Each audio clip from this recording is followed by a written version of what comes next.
Selamat datang kembali di Deep Dive kita. Kali ini kita punya sumber menarik nih yang bakal bawa kita ke akar etika dalam analisis perilaku. Ini bukan sekedar daftar aturan biasa loh ya, tapi lebih kayak cerita gimana sebuah profesi itu belajar, ya walau harus lewat jalan yang menyakitkan gitu dari masa lalu, tujuannya jelas buat melindungi mereka yang paling rentan. Betul sekali, dan sumber ini fokus ke periode akhir 60-an, awal 70-an ya? Iya, betul.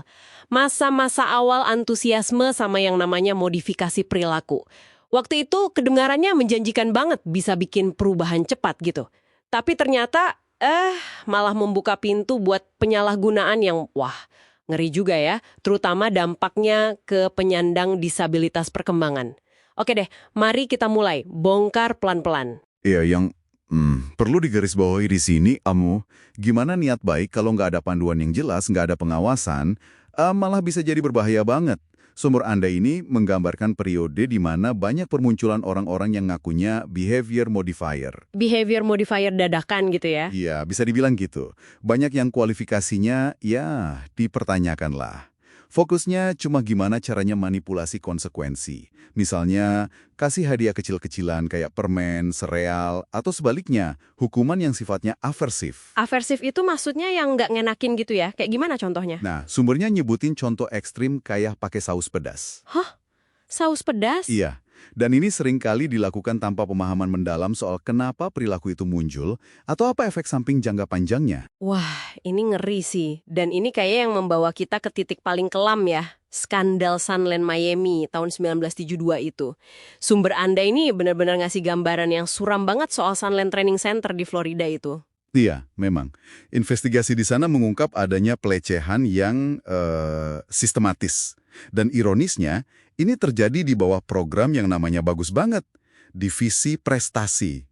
Dipimpin sama seorang psikolog lagi, Dr. E. Aduh, detailnya gimana tuh? Saya baca sekilas aja udah merinding. Detailnya memang cukup mengerikan, tapi ini penting ya buat kita pahami konteksnya. Sumber menyebutkan contoh-contoh kayak masturbasi paksa di depan umum. Astaga. Terus pemukulan brutal, penggunaan restraints atau pengekangan fisik yang berlebihan banget. Ada satu penghuni yang sampai diikat lebih dari 24 jam. Ada lagi yang dipaksa duduk di bak mandi 2 hari penuh. 2 hari? Ya ampun. Belum lagi penghinaan publik, terus nahan makanan atau nggak boleh tidur. Parah banget.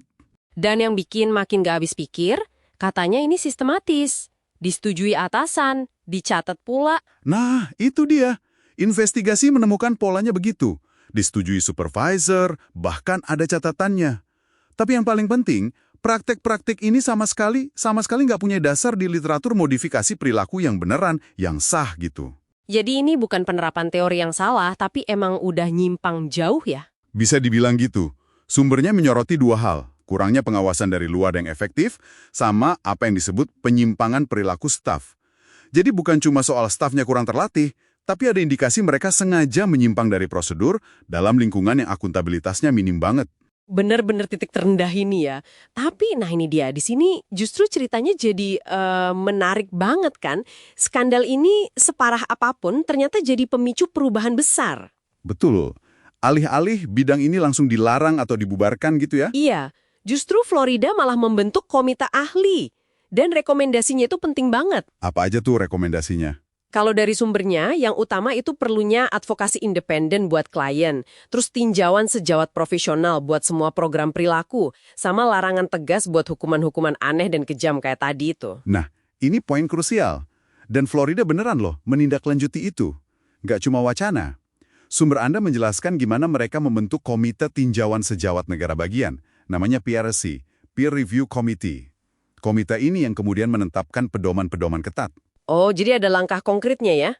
Ada banget. Dan ini yang kemudian ikut mendorong lahirnya Florida Association for Behavior Analysis, FABA, tahun 1981. Bahkan pembicara utamanya waktu itu B.F. Skinner sendiri loh. Wah, B.F. Skinner. Berarti ini momen penting banget ya. Banget. Ini jadi semacam titik balik. Nggak cuma buat Florida, tapi gaungnya terasa sampai tingkat nasional.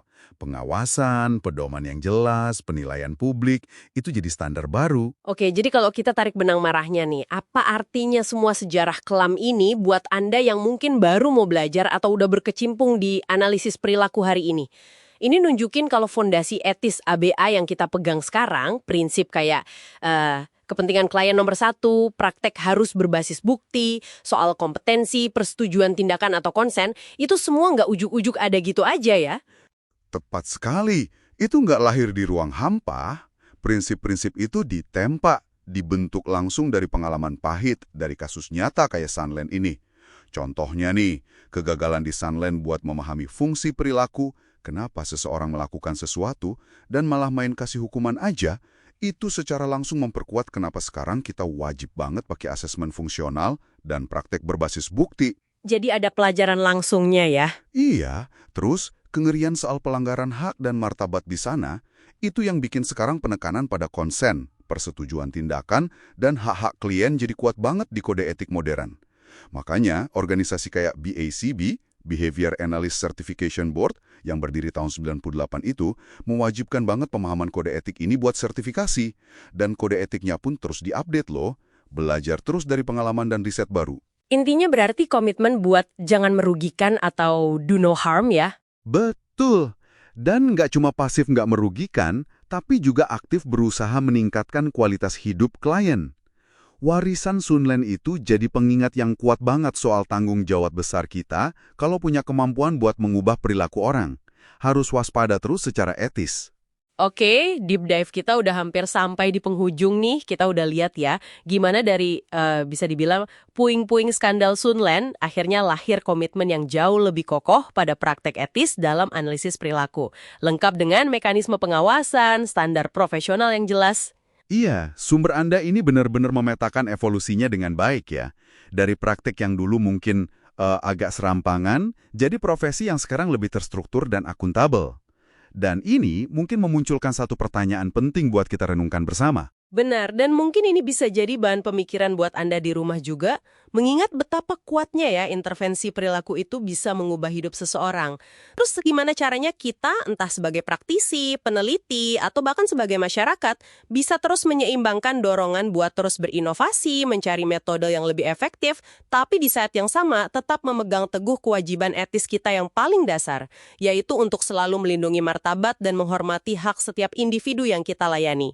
Sebuah pertanyaan penting untuk terus kita jaga jawabannya ya.